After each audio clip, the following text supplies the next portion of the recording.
Street photography can be thrilling, expressive, and comfortable, especially for introverts. For many of us, the thought of pointing a camera at a stranger and possibly dealing with confrontation is enough to leave our gear collecting dust. But what if we could train our eye, refine our craft, and build our confidence without even getting into uncomfortable social situations? That is exactly what we're going to explore here. In this video, I'll cover 5 practical photography ideas that require zero confrontation, helping build both our skill sets and confidence. These are great exercises to improve our creativity and comfort while out on the streets without ever needing to interact directly with people. So let's dive in. Tip number 1 is following the light and the shadows. There's something profoundly powerful about photographing light and shadow. In a video by Hunter Creates Things, the idea of shooting boring subjects really clicked for me. This idea is as old as visual art itself. Painters from the Impressionist era like Claude Monet often focused less on subjects and more on the way the light interacts with a scene. That is a concept that translates beautifully into photography. Why does this work though? Well, first of all, light and shadow are always present. You're gonna find them everywhere. They stay still and they give us time to experiment, unless you're staying in a specific place for a very long time.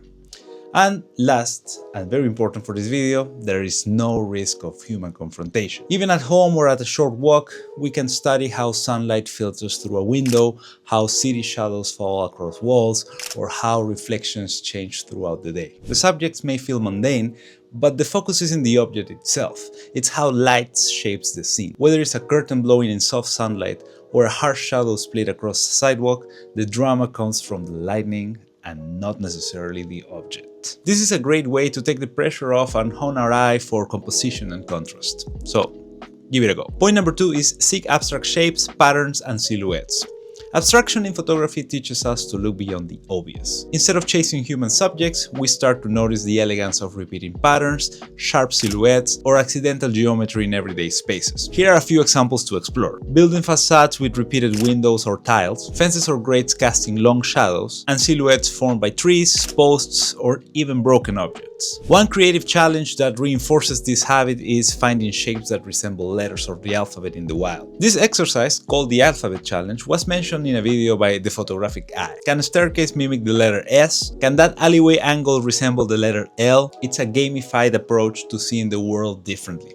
And it's surprisingly addictive. Besides sharpening our awareness, this method also keeps the experience playful, which is especially helpful when avoiding high-pressure interactions. On spot number 3, we have capture the stillness, empty scenes and still life. There is a haunting beauty in capturing something that feels like time stopped. Empty chairs, vacant playgrounds, a newspaper fluttering in the breeze with no one around. These type of photos create powerful moods, such as a quiet solitude or even implied stories. They speak to human presence without showing any people at all, which is very powerful. Here's what you need to look for: forgotten objects in public spaces, empty paths, streets, or tables, and overall ghost town vibes in busy environments. We can think of this like still life on the street. And the benefit here is control. No one will ask you whether you're taking a photo of a mailbox or a bench.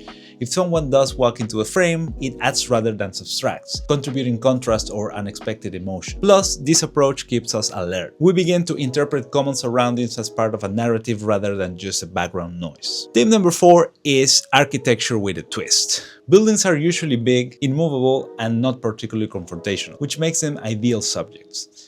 But instead of snapping entire skyscrapers, let's reframe how we approach architectural photography on the street. This is what you need to try instead. Focus on the details, things like windows, edges, curves. Also highlight the texture, things like break patterns, peeling paint, or reflective surfaces. And also you can combine techniques, light and shadows on a facade or symmetry in shapes. One creative twist here is to use a zoom lens or digital crop if you're using a phone to capture fragments of a structure. These fragments can sometimes tell a more interesting story than the whole building. Mix this with patterns and lighting ideas from earlier and suddenly architecture becomes less about buildings and more about textures, shapes, and interactions. It's also a very easy subject to revisit in different lighting conditions, seasons, or even times of the day. That variability gives us room to explore without needing to constantly seek new locations. And for tip number 5, I have exploring adjacent genres.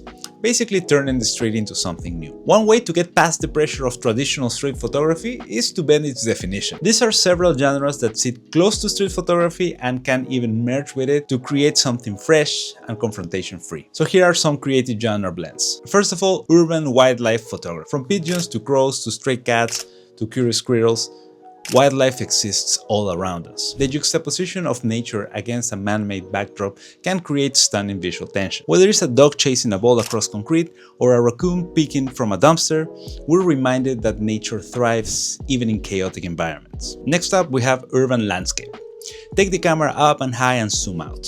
By capturing skylines, rooftop patterns, or rows of city blocks, we tell a collective story of space and structure. Look for parking garages, rooftop access, or hills with a view. This form of zoomed-out street photography provides a sense of scale and removes the need for any human subject. It's architectural and emotional all at once. And next up, we have street event photography. Festivals, parades, street fairs, these are all public events where having a camera feels less suspicious and more like part of the crowd. People expect to be photographed and may even welcome it. Interestingly, this can be one of the most freeing spaces for introverts. There's a safety in numbers and a low expectation for interaction. In fact, it's common for others to initiate contact with us and not the other way around. In these moments, confrontation isn't just unlikely, it's actually replaced with enthusiasm. If someone notices your camera, they may smile, wave, or even ask for a portrait. Here's a bonus tip: don't forget your gear.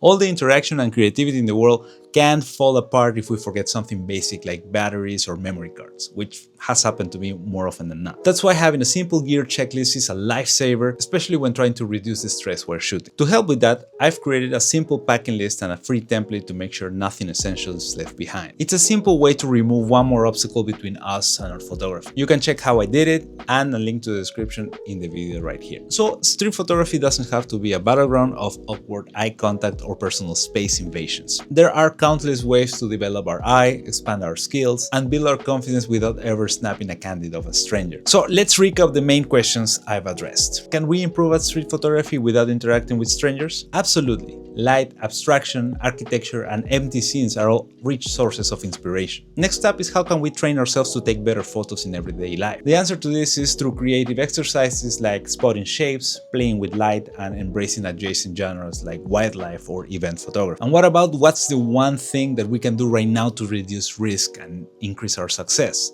Well, the only thing I can suggest is to be prepared. Use a gear checklist, reduce friction, and focus energy on shooting and not anything else. Once we stop worrying about awkward moments or confrontation, we actually start focusing on what matters, the joy of photography itself.